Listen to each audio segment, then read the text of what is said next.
إن الله وملائكته يصلون على النبي يا أيها الذين آمنوا صلوا عليه وسلموا تسليما.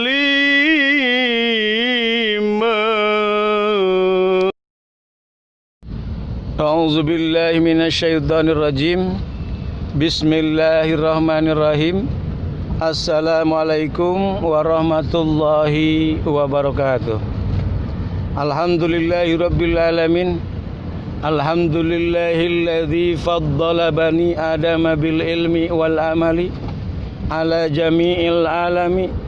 Wassalatu ala Muhammadin sayyidil arabi wal ajami wa ala alihi wa ashabihi ya nabiil ulumi wal hikami, amma ba'du. Puji syukur terlebih dahulu marilah kita panjatkan kepada Allah Subhanahu wa taala. Allah raja di langit, Allah raja di bumi, Allah raja di daratan, Allah raja di lautan. Allah adalah sumber lautan ilmu, rahasia, mukasyafah ilmu laduni, luas tidak terbatas. Dengan ucapan kita alhamdulillahirabbil alamin. Salawat beserta salam senantiasa tercurah dan terlimpahkan kepada junjungan alam, makhluk yang menjadi pemimpin di seluruh dunia ini, yang menjadi rahmatan lil alamin. Beliau yang mulia, beliau yang agung, yang menjadi junjungan seluruh bangsa jin, bangsa manusia, dan semua makhluk yang ada di langit dan di bumi dan apa yang ada di dalamnya. Amin, amin ya Allahu ya Rabbal alamin. Tiada lain, tiada bukan, beliau adalah baginda alam, Kangjeng Nabi besar Muhammad sallallahu alaihi wasallam. Senantiasa tercurah kepada keluarganya, para sahabatnya, para tabi'in, para tabi'in, para wali, para ulama, para syuhada, para sholihin, muslim mukmin seluruh dunia ila yaumiddin. Amin, amin, amin ya Allahu ya Rabbal alamin. Hadirin sekalian rahimakumullah, marilah sekarang kita bersama-sama, kita kembali duduk bersama dalam kajian filsafat Mutiara Rahmat, mentafakuri arti alam raya, rahasia manajemen Allah Ta'ala, dalam tema konsep rahasia ilmu. Hadirin sekalian rahimakumullah, kalau kita berbicara tentang ilmu yang ada di muka bumi ini ada dua. Yang pertama ilmu hitam, yang kedua ilmu putih. Kalau dinisbat dalam sebuah percontohan, kita membentuk sebuah segitiga. Segitiga dibagi dua. Yang kanan adalah putih, yang kiri adalah hitam.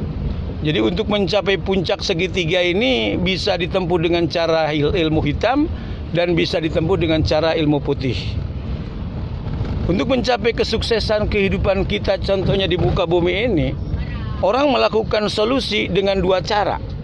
Ada yang melakukan solusi dengan ilmu hitam, dan ada yang melakukan solusi dengan ilmu putih. Bagaimana solusi ilmu hitam? Solusi ilmu hitam adalah orang yang ingin mencari kesuksesan hidup di muka bumi dengan cara mengikuti jejaknya iblis, dajjal, dan bala tentaranya. Mereka melakukan sebuah disiplin ilmu yang tidak disucikan atas nama Allah. Itulah yang termasuk kelompok nanti dalam kelompok ilmu hitam. Dan yang kedua, ilmu putih. Ilmu putih adalah salah satu solusi alternatif atau jalan untuk mencapai sebuah kesuksesan hidup di dunia dengan cara yang benar, yang sesuai dengan hukum syariat. Contohnya adalah mengikuti jejak langkah syariatnya baginda Rasulullah sallallahu alaihi wasallam.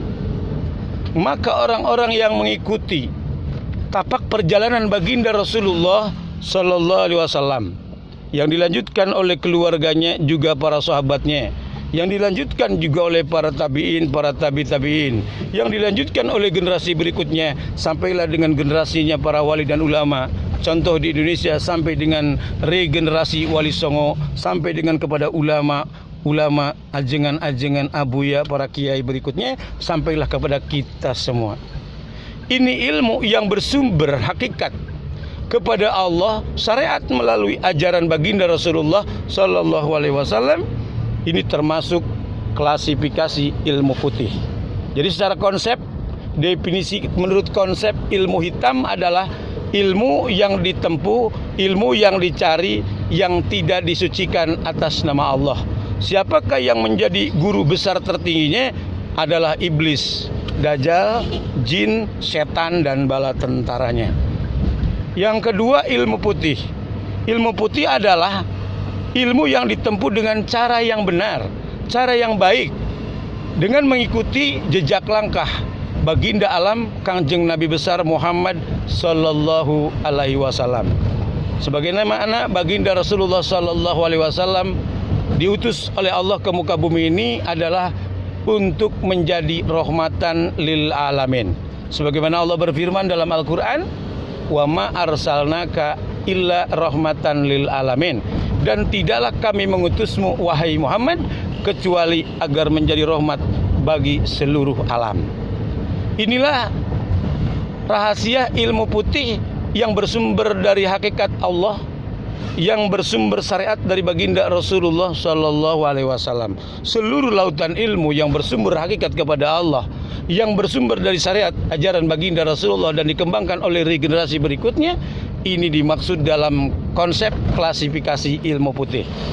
Dan semua disiplin ilmu yang bersumber dari hakikat memang dari Allah, karena hitam dan putih semuanya punya Allah. Hanya kita sebagai makhluk punya pilihan. Apakah kita memilih dengan cara hitam, apakah kita memilih dengan cara putih?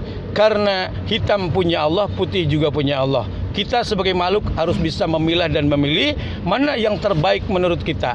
Apakah ilmu hitam, apakah ilmu putih? Ilmu hitam maka ujungnya, terminalnya jurang neraka dengan segala kesengsaraannya.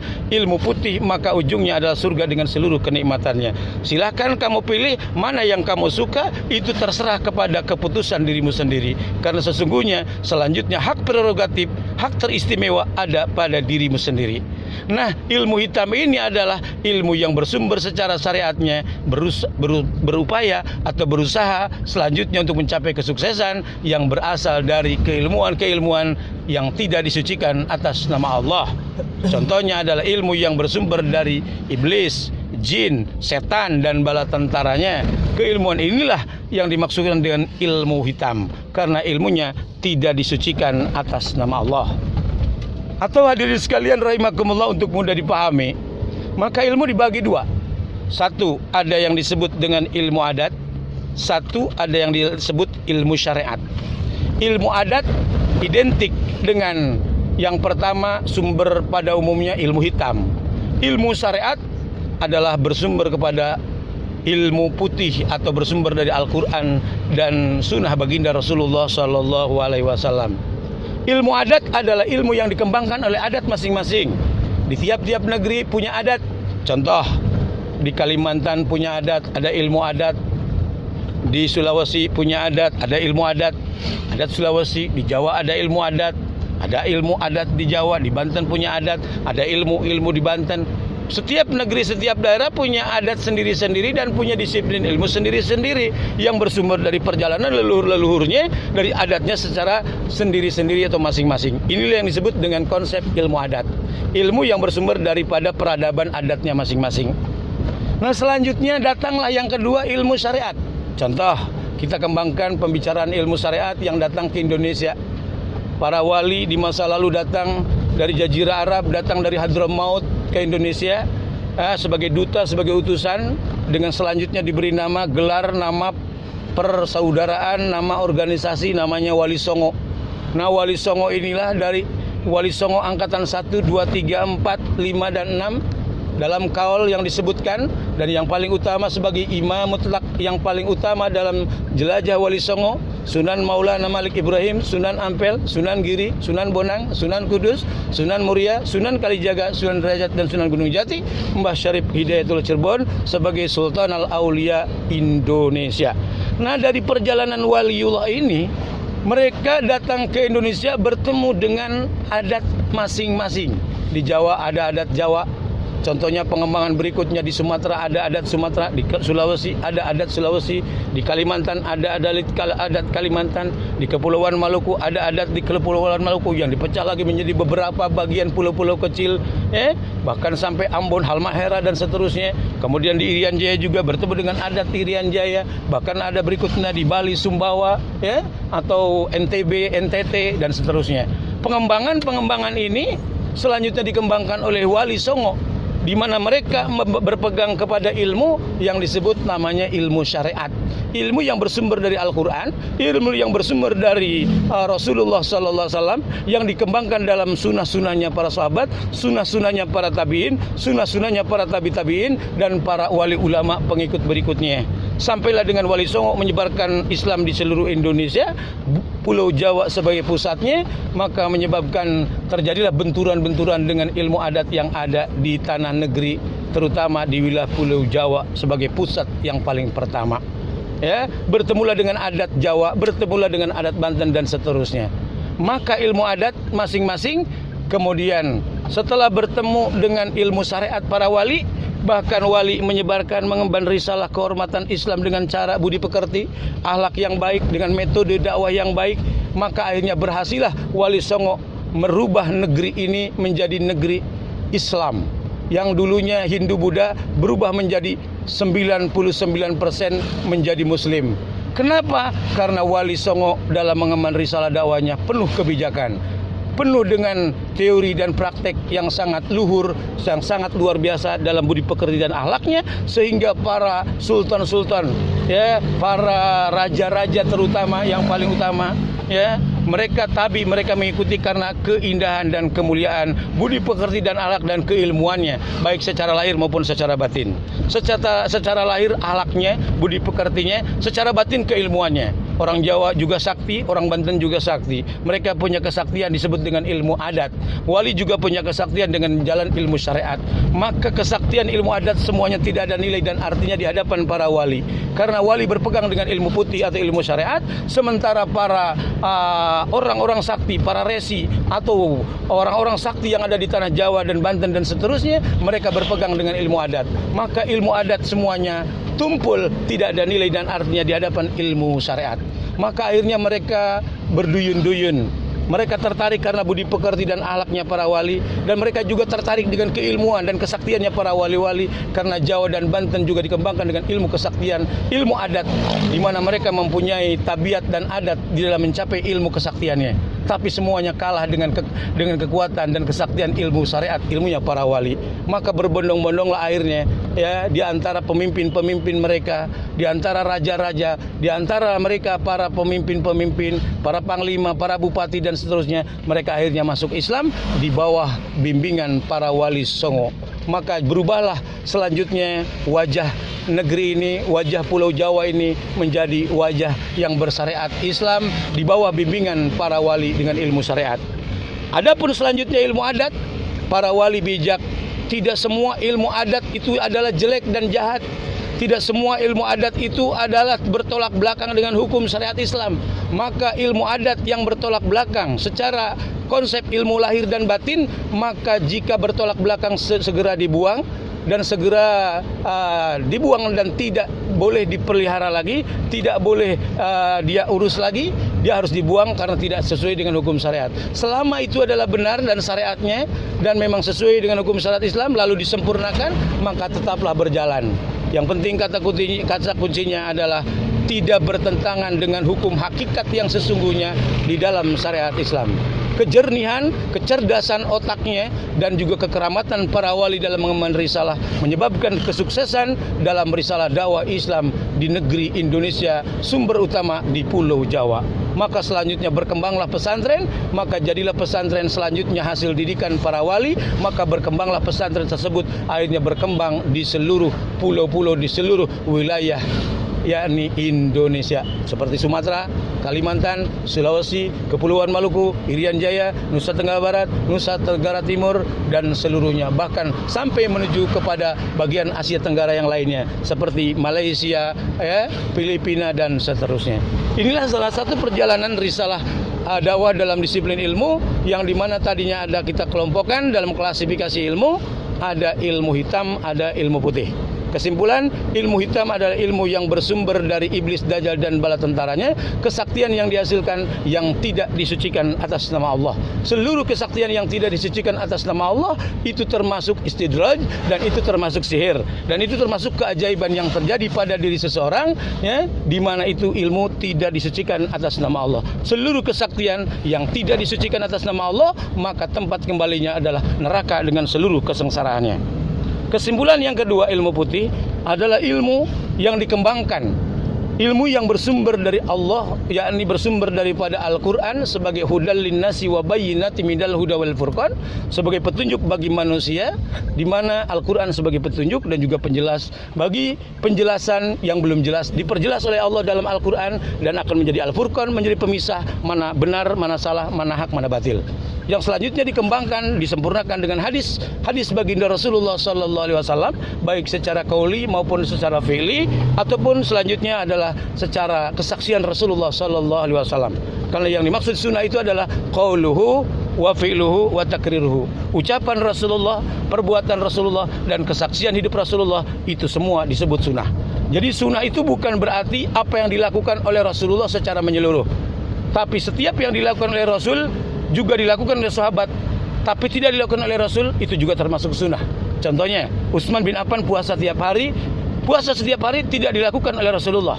Rasulullah hanya berpuasa pada hari Senin dan Kamis. Rasulullah berpuasa hanya 3 hari pada setiap pertengahan bulan, tanggal 13, 14, 15, atau pada hari tertentu. Tapi Rasul tidak berpuasa setiap hari. Tapi mengapa ketika Utsman bin Affan berpuasa setiap hari, Rasul tidak melarangnya? Rasul membiarkannya. Ini artinya perbuatan sahabat Rasulullah dibiarkan oleh Rasul, artinya hukumnya boleh. Silakan. Ini termasuk fastabiqul khairat, mengembangkan kebaikan menurut kebaikan secara diri sendiri, di mana kebaikan ini hakikatnya hanya karena Allah dan tidak bertolak belakang dengan larangan Rasulullah. Kecuali kalau Rasul melarang, seperti contohnya Idul Adha, contohnya Idul Fitri, contohnya 3 hari raya tasyrik, atau contohnya laki-laki ingin menghilangkan kesifat laki-lakiannya dengan cara mengebiri dirinya, itu termasuk larangan Rasul. Setiap sesuatu yang dilarang oleh Rasul, maka itu adalah haram, tidak boleh. Tapi sesuatu yang dibiarkan oleh Rasul, maka itu hukumnya adalah jaiz. Silahkan lakukan kalau kalian mampu. Jadi kalau kita sebagai umat muslim mampu melakukan sunnahnya Sayyidina Utsman bin Affan puasa tiap hari, kalau mampu silakan, kalau tidak, tidak apa-apa, karena itu tidak wajib. Jangankan perbuatan Sayyidina Utsman bin Affan, perbuatan Rasulullah Senin Kemis, kita tidak mampu melakukannya, tidak melakukan, tidak apa-apa, karena itu tidak wajib. Begitulah salah satu diantaranya, ilmu putih dikembangkan dan disempurnakan oleh Rasulullah, lalu dikembangkan oleh para sahabat, lalu dikembangkan oleh para tabi'in, lalu dikembangkan oleh para tabi'in, lalu dikembangkan oleh para wali, para ulama, sampailah contohnya di Indonesia dengan gaya dakwahnya, risalah dakwahnya Wali Songo. Wali Songo dengan gaya kepemimpinannya, dengan gaya kekeramatannya, dengan gaya dan budi pekerti dan akhlaknya, maka Sunan Kalijaga berhasil dan sukses. Karena cara berdakwahnya, beliau tidak langsung dengan cara yang keras, contohnya menyalahkan yang sifatnya secara langsung, tapi dengan cara bertahap, sedikit demi sedikit diberikan wawasan, diberikan keilmuan, akhirnya sampailah mereka dengan ilmunya, lalu sampailah akhirnya mereka tertarik dengan Islam, sehingga mereka masuk berbondong-bondong ke dalam agama Islam. Inilah salah satu cara dan risalah dakwahnya para wali songo yang sangat bijak dalam mengembangkan risalah dakwah di dalam perjalanan risalah dakwah Wali Songo Indonesia. Itulah yang disebut ilmu putih. Sampai berakhirlah ilmu putih, sampailah kepada generasi kita di zaman sekarang dengan berbagai macam variasi.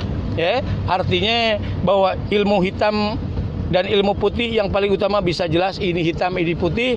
Yang paling utama lihat dari bentuknya. Kalau Imam Ghazali berpesan yang paling utama dalam kitabnya Mukasyafatul Qulub halaman 32, Imam Ghazali berpesan, kata beliau, la raita syai'an yatiru fil hawa'i aw yamsi 'alal bahri aw yakulun nar aw ghairu dzalik.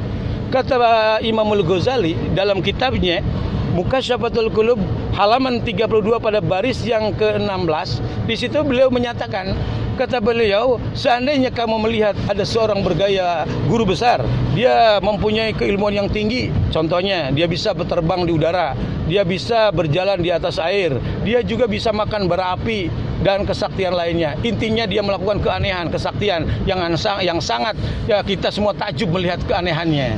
Tapi ingat kata Imam Ghazali, wa huwa yatruku fardhan min faraidillahi taala. Tapi dia tidaklah dia termasuk orang yang suka meninggalkan kewajiban-kewajiban Allah. Contohnya sholat 5 waktu, dia tidak sholat. Datang Ramadan, dia tidak berpuasa Ramadan. Maka jika kalian melihat hal yang seperti ini, walaupun dia sakti, dia bisa terbang di udara, dia bisa berjalan di atas air laut, dia bisa memakan bara api dan kesaktian-kesaktian lainnya yang dipertontonkan kepada kalian, maka kalian jangan pernah mau berguru kepadanya. Karena sesungguhnya apa yang dilakukan oleh dia itu adalah bukan termasuk ilmu yang benar atau ilmu putih, tapi itu adalah ilmu hitam. Kenapa? Karena cirinya dia tidak melakukan sholat 5 waktu, juga cirinya dia tidak melaksanakan kewajiban berpuasa di bulan Ramadan ataupun yang lainnya. Bahkan termasuk berikutnya kesananya, dia suka meninggalkan sunnah-sunnah Rasulullah Sallallahu Alaihi Wasallam, yakni sunnah baginda Rasulullah. Baik sunnah yang bersumber dari ucapan Rasul, perbuatan Rasul, atau kesaksian hidup Rasul. Jika itu tidak mengikuti seperti itu, maka itu adalah termasuk ilmu hitam. Imam Ghazali berkata, laisa falahu karamatun. Bukanlah perbuatannya itu, kehebatannya, kesaktiannya itu adalah keramat, tapi itu adalah balhuwa istidrajun. Akan tetapi itu adalah istidraj. Itu termasuk sihir namanya. Kekuatan, kesaktian yang dikembangkan oleh mereka, yang dimana mereka mendapat bantuan, kekuatan daripada iblis, dajjal dan bala tentaranya, keilmuan dan kesaktian yang tidak disucikan atas nama Allah. Na'udzubillahi minhu. Kita memohon perlindungan kepada Allah daripada ilmu hitam yang dikembangkan oleh iblis, dajjal dan bala tentaranya. Itu yang pertama. Yang kedua, ketika ada ilmu adat, atau yang tadi pada umumnya ilmu adat bersumber dari ilmu hitam, karena mereka bersumber dari agama bukan Islam asalnya. Ketika sudah masuk Islam, masuknya risalah dakwah, contohnya para wali songo di Indonesia, ketika ilmu adat ini dikembangkan oleh para wali, lalu yang hitam dicoret, lalu yang putih dikembangkan. Artinya selama itu mantra-mantranya, bacaannya tidak bertolak belakang dengan hukum syariat Islam, maka dibiarkan, karena itu tidak bertentangan. Hanya ibaratnya berupa doa-doa, tapi doa itu tidak keluar dan tidak melanggar hukum syariat Islam. Memohon kepada kekuatan Allah yang sempurna, maka itu boleh. Tapi kalau di dalamnya sudah memohon kepada jin, kepada iblis, setan dan seterusnya, maka itu musyrik, itu murtad, harus dibuang. Jadi ada nanti termasuk konsep-konsep dalam risalah dakwah wali, mana ilmu yang boleh dikembangkan selanjutnya dari ilmu adat dan mana ilmu yang harus dibuang.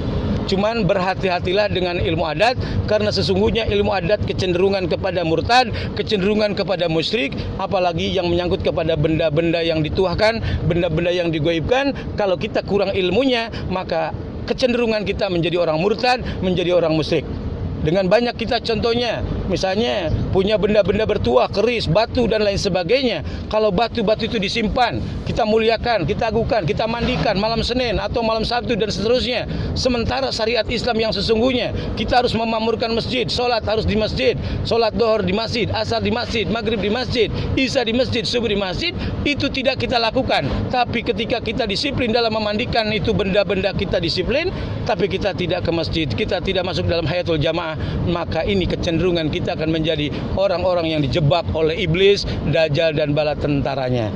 Karena sesungguhnya klasifikasi jin juga banyak yang sakti, banyak yang melebihi kepada orang-orang yang punya ilmu adat, sehingga akhirnya orang itu bisa dijebak oleh ifrit, oleh jin yang sakti, yang menyebabkan kita keluar dari koridor hukum syariat Islam. Karena itu berhati-hatilah, berhati-hatilah, berhati-hatilah. Jangan sampai kita dikendalikan oleh jin, bukan kita yang mengendalikan jin, malah nanti jin yang mengendalikan kita.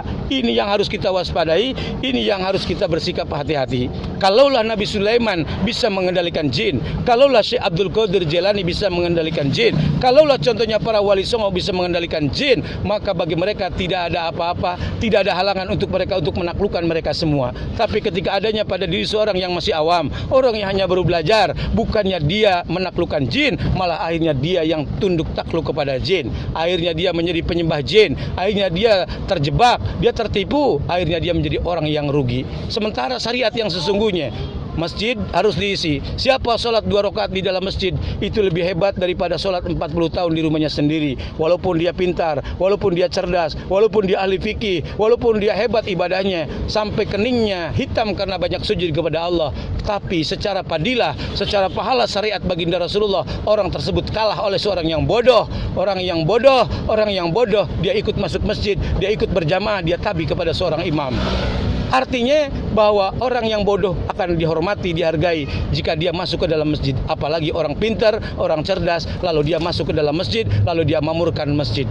Insya Allah kita akan termasuk orang-orang yang hidup di akhir zaman, yang selamat dan diselamatkan oleh Allah, yang bisa memisahkan mana benar, mana salah, mana hak, mana batil, mana hitam, mana putih.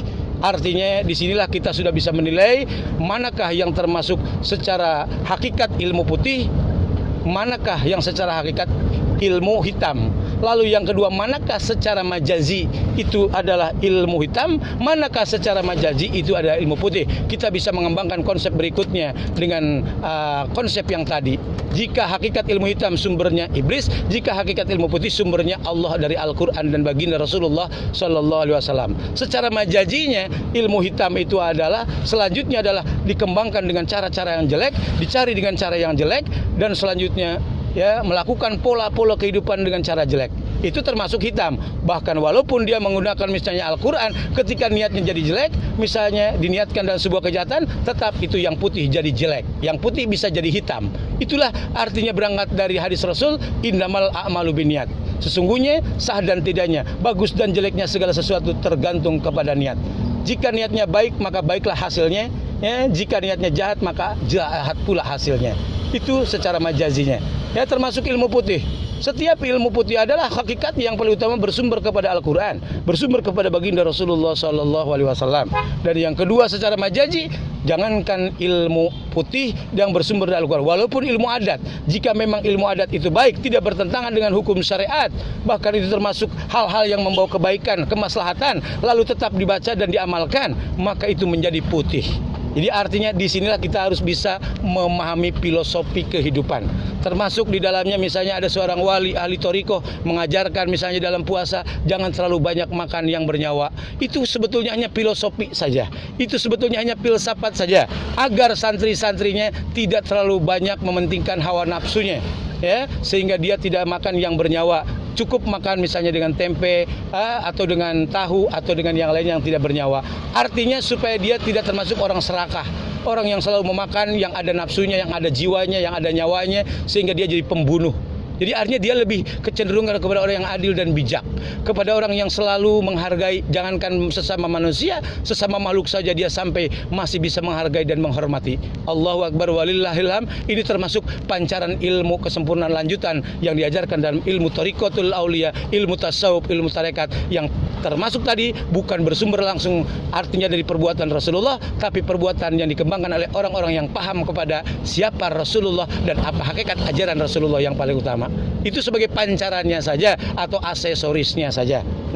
Termasuk juga di dalamnya misalnya tidak makan yang lain-lain, cukup dengan mutih saja. Itu pun hanya filosofi saja. Itu filsafat saja. Artinya jadilah engkau seorang murid, seorang santri yang tidak serakah. Kamu cukup dengan air putih, dengan nasi putih dan garam putih dari unsur lautan.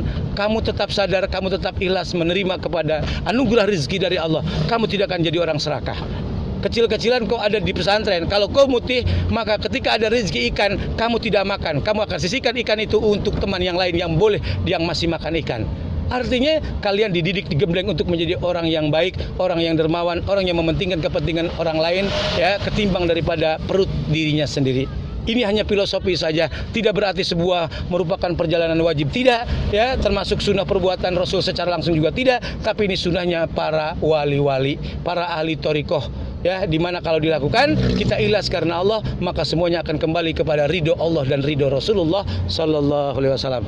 Jadi inilah mana mari kita perbanyak berzikir kepada Allah dengan zikir, tentunya zikiran dengan asma-asma Allah, agar kita menjadi regenerasi nabi dan wali, agar kita menjadi regenerasi sahabat, tabiin, tabiin, para wali dan para ulama yang kita paham apa hakikat daripada kita berzikir, apa hakikat kita mendekatkan diri kepada Allah. Tapi berhati-hatilah karena laduni sesungguhnya hanya Allah lah yang menjadi tumpuan dan harapan. Guru hakikat tidak ada, cuma satu, hanya Allah Subhanahu wa taala. Tapi guru syariat, bolehlah kita berguru syariat kepada sesama makhluk sebagai penasehat, sebagai pembimbing agar kita tidak tersesat di dunia sampai akhirat. Boleh kita berguru kepada para wali. Kalau sahabat berguru kepada baginda Rasul, maka sahabat muridnya Rasulullah.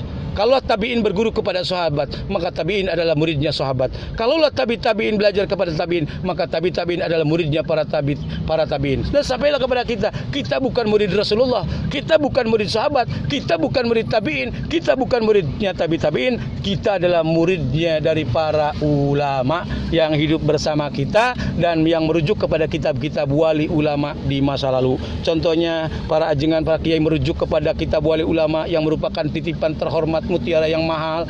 Misalnya Imamul Ghazali dengan kitabnya Ihya Ulumuddinnya, Mukasyafatul Qulub dan seterusnya. Ya, kitab fikihnya misalnya kita lihat Fathul Mu'in dengan Syekh Zainuddin Al-Malibarinya, ya, ataupun dengan kitab-kitab lainnya yang dikembangkan oleh para ajengan, oleh para kiai, di mana mereka punya referensinya adalah kitab peninggalan para ulama dan wali di masa lalu, di mana Islam pernah jaya, Islam pernah sukses, kurang lebih yang paling utama menjelajah dunia, kurang lebih 750 tahun menjelajah menjadi penguasa dunia, sampai akhirnya kita kembali direbut, ya, kemenangan kita oleh mereka, oleh Yahudi, oleh Nasrani, ya, di mana mereka punya pemimpinnya adalah iblis. Sampai detik hari ini, makanya kita digunjang-ganjing dengan fitnah-fitnah iblis, fitnah-fitnah dajjal dan bala tentaranya. Karena itu mari kita bersatu, mari kita kembangkan, mari kita bersama-sama mempelajari ilmu, ya. Mari kita bersama-sama perbanyak zikir kepada Allah dengan ilmu, iman, amal, ikhlas. Ilmu, pahami konsep-konsep keilmuan yang benar.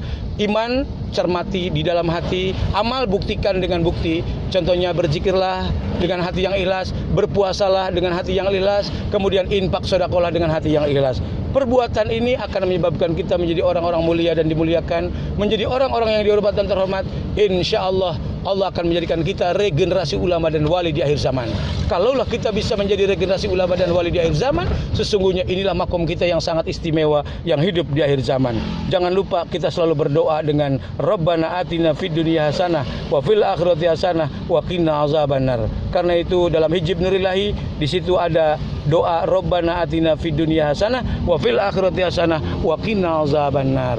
Hadirin sekalian rahimakumullah, wabil khusus jemaah rahasia Mukasafah Ilmu Laduni Wali Songo Kahabuya Cep Nurillahi, ya, mari kita bersama-sama bimbing, mari kita bersama-sama menuju Allah dan Rasulullah dengan hati hanya berharap kepada Allah Subhanahu wa taala, dan tetaplah kita menghormati kepada pejabat-pejabat Allah yang mulia, pejabat-pejabat Allah yang terhormat. Siapakah mereka? Adalah para nabi dan para rasul, para sahabat, para tabi'in, para tabi'in, para wali, para ulama. Mereka itu adalah golongan kuroma'u mukramun. Mereka adalah orang-orang yang mulia dan dimuliakan. Karena itu, jadilah kita orang-orang yang memuliakan mereka, menghormati mereka. Janganlah kita termasuk orang yang tidak tahu diri, tidak tahu hormat, tidak tahu terima kasih. Karena berterima kasih kepada sesama manusia yang mempunyai nilai manfaat kepada kita, maka itu sesungguhnya kita sudah bersyukur kepada Allah Subhanahu wa taala. Demikian hadirin sekalian, sekilas tentang rahasia Mukasafah,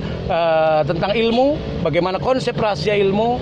Maka alhamdulillah Buya sudah mengembangkan tadi sedikit sebagai wawasan, sebagai pembelajaran, pengalaman. Mudah-mudahan semua yang mendengarkan ini Mutiara Rahmat akan menambahkan lautan ilmu yang senantiasa menjadi rahmat, menjadi syafaat di dunia sampai akhirat. Terima kasih atas segala perhatiannya. Mohon maaf atas segala kekurangannya.